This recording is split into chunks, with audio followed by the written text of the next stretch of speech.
this obviously is huge damage has been done at this point. One of the things that happened here was I think the Clippers had decided that there was no trade.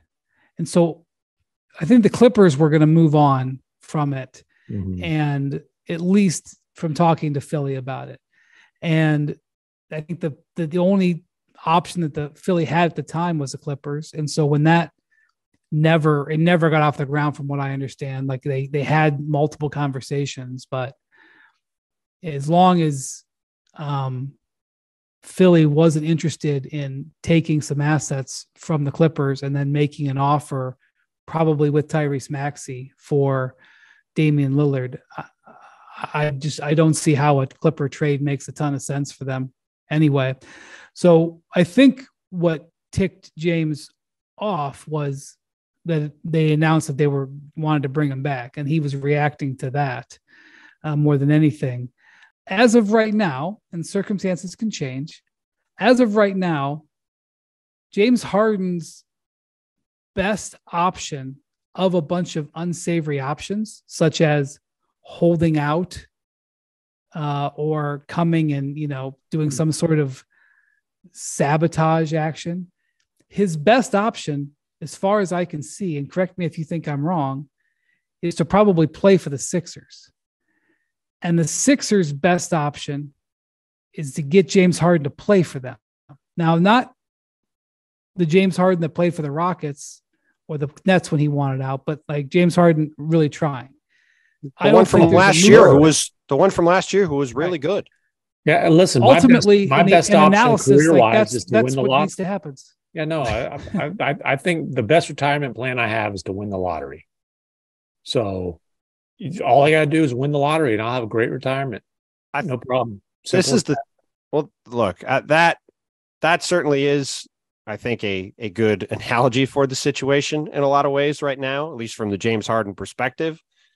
The problem that James Harden has is, and we talked about this a little bit the other day, if you look at this situation, and when he opted into his contract, what he did was remove a lot of different avenues that this could potentially go, right? So now he's opted into this deal. You can't extend off that contract. You can't give him more money. So those options are off the board. In terms of trading him, there's not a team in the league that wants James Harden. Now, I would say there's not. That's not true. That's not true. Well, let me finish. Okay. When I say that a team doesn't want James Harden, I'm not saying teams won't take James Harden. There are teams that will take James Harden and have him on their team for the right price. Okay. But to me, and it's the same thing as the Damian Lillard situation. There's one team in the league that wants Damian Lillard. That's the Miami Heat. Clearly, they're the one team that we know of that's really willing. Either.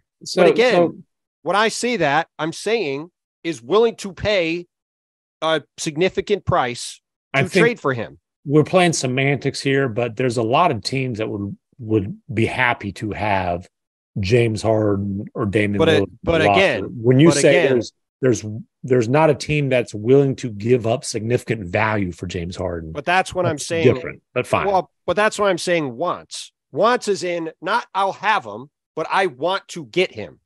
So the problem James has is there's not a suitor that's going to come in and give the kind of value that Philly's going to go, yeah, for us right now, it makes sense to trade James Harden. Like, yeah, there's teams that would be interested in having him for expiring contracts, which aren't doing Philly any good, or stuff they don't want, which isn't doing Philly any good. But there's nobody that's coming in saying, we really want this guy. And that's why we're at this stalemate, because even if, let's say Daryl Morey woke up today and said, I've had this run with James Harden. I got the big painting. It's time to move on. We need to trade him. There's nowhere to trade him.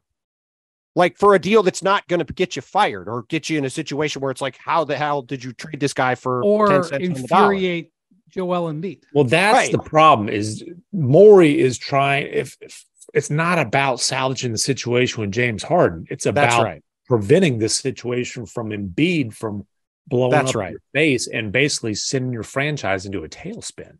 That's right. And that's where this is a really, from a game theory or negotiation standpoint, whatever way you want to look at it, I think it's a fascinating situation because there's really not a way to resolve it.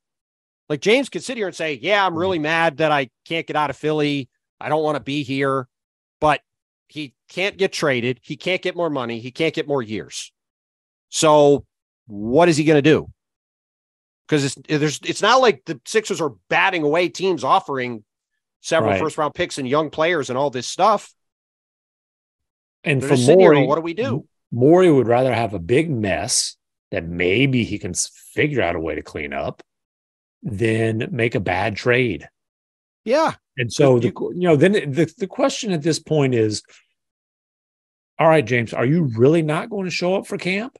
And then if you do show up, like, how are you going to, how are you going to make this thing even messier? I tell you what, though, like, what's one of the first questions asked James Harden? Hey, what did Daryl Morey lie to you about? That's going to be an interesting answer. It's going to be a really interesting answer. I mean, James can make this thing. And when Ramona says James Harden's just getting started, I believe. That I 100%. Well, and I'd also love to know why he opted in, because that is the thing that when you look at this whole situation, that's the moment when he did that, when so many of these potential avenues to do other things or get more money or do all that stuff went away. Then it really came down to either you get traded or you play in Philly, or I guess you sit out and just not play at all. But then, as Bobby Marks has laid out, that's not a path to like getting out of Philly in a year. Yeah, listen, since Rob Pelinka if he doesn't report to the team for 30 days after the start of the season, the Sixers can block him from becoming a free agent. This is a thing in the CBA to remove the idea that you could hold out and wait out your contract. So he literally would lose his free agency and potentially lose the money of this last season if he just said, I'm not going to show up until you trade me.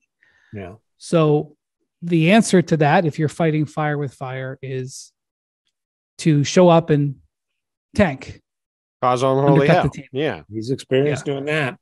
I would say since Rob Pelinka went to the Lakers and he repped James Harden among others, obviously, Harden has opted not to have either an agent at all or, a power agent and, a big name agent. And he's saved a lot of money in commission over the years.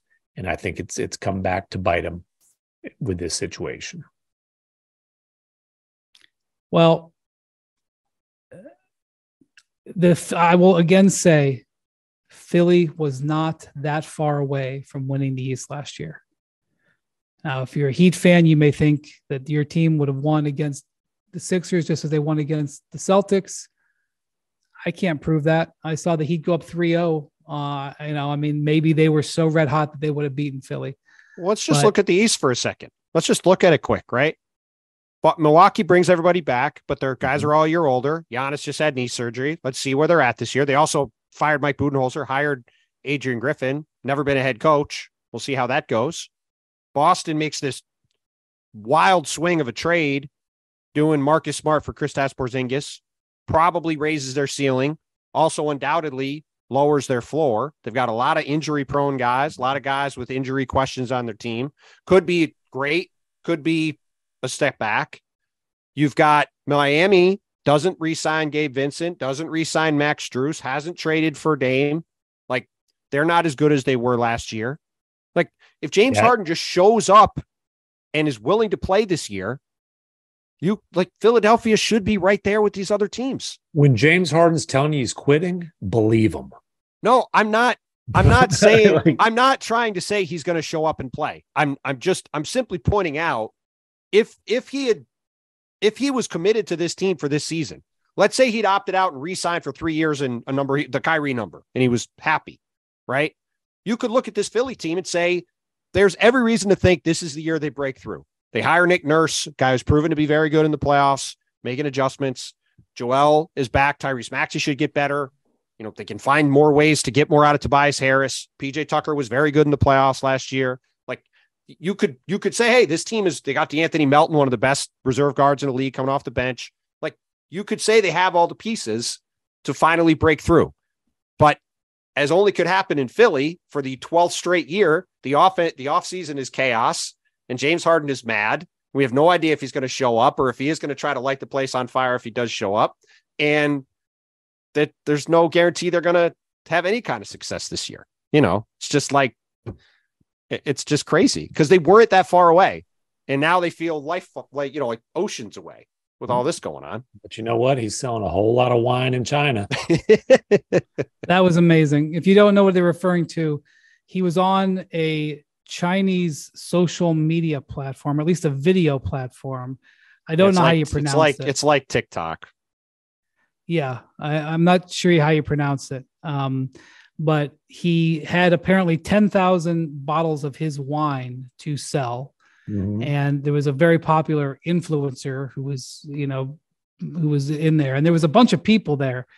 And look, I don't know the commerce logistics about like how long the you could actually buy before it opened, but they put the wine on sale, and in 10 seconds, the Chinese audience bought 10,000 bottles of wine, selling it out. It registered as sold out within 10 seconds. And look, I don't know how that all works, but let's just say James Harden was.